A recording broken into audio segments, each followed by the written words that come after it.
of my message is guard the anointing. என்னுடைய செய்தியின் தலைப்பு உங்களுக்கு கொடுக்கப்பட்ட அபிஷேகத்தை காத்துக்கொள்ளுங்கள். Protect the anointing. உங்களுடைய அபிஷேகத்தை பாதுகாத்துக் கொள்ளுங்கள். Preserve the anointing. உங்களுடைய அபிஷேகத்தை பாதுகாத்துக் கொள்ளுங்கள். The anointing is God's ability. அபிஷேகம் என்பது கர்த்தருடைய திறன். The anointing is the indwelling presence of God. அபிஷேகம் என்பது கர்த்தர் நம்மோடு வாசம் பண்ணுகிறதான ஒரு காரியம். The anointing is the spirit of God in a person. கர்த்தருடைய அபிஷேகம் என்பது தேவனுடைய ஆவியானவர் ஒரு நபருக்குள்ளாக வாசம் பண்ணுவது. It is the divine power. அது தெய்வீக சத்துவத்தை வல்லமையை குறிக்கிறது. The anointing empowers believers. அந்த அபிஷேகம் தான் ஒவ்வொரு விசுவாசிகளுக்கும் வல்லமையையும் சத்துவத்தையும் கொடுக்கிறது. The anointing is there to equip a believer. அந்த அபிஷேகம் ஒவ்வொரு விசுவாசியையும் அது செயல்பட வைக்கிறது. It is the anointing that enables one to do great things.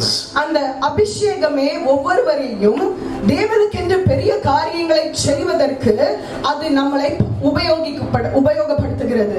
It is the anointing that breaks the yoke. ஆமென். அபிஷேகம் நுகத்தடிகளை முறிக்கிறது. It is the anointing that breaks the chains of bondage. ஆமென். கட்டுகளை முறிக்கிறது அபிஷேகம்.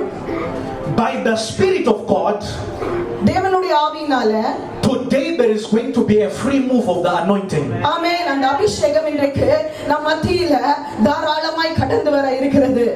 There is going to be a free move of the Spirit. ஆமென். பரிசுத்த ஆவியானவர் நம் மத்தியில லகுவாய் அசைவாட விரும்புகிறார். A lot of people have received the anointing. அநேகர் இந்த அபிஷேகத்தை பெற்றுக்கொண்டிருக்கிறீங்க. But few people are keeping the anointing. ஆனா சில பேர் அபிஷேகத்தை காத்து கொண்டிருக்கிறீங்க.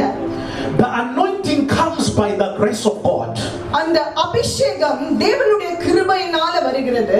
But it is kept by obedience. ஆனால் அதை காத்துக்கொள்வதற்கோ கீழ்ப்படிதல் அவசியம். What you obtain by obedience, அதை கீழ்ப்படிதலின் மூலமாக நீங்கள் வைத்துக் கொள்வீர்கள் என்றால் you can only keep it by obedience. ஆமென். அதை கீழ்ப்படிதலின் மூலமாக மாத்திரமே நீங்கள் வைத்துக் கொள்ள முடியும். What you obtain through prayer, நீங்கள் அதை ஜெபத்தின் மூலமாக பெற்றுக்கொண்டு you can only keep it through prayer. நீங்கள் அதை ஜெபத்தின் மூலமாகவே காத்துக்கொள்ள முடியும். So the title of my message today, அதனால என்னுடைய செய்தி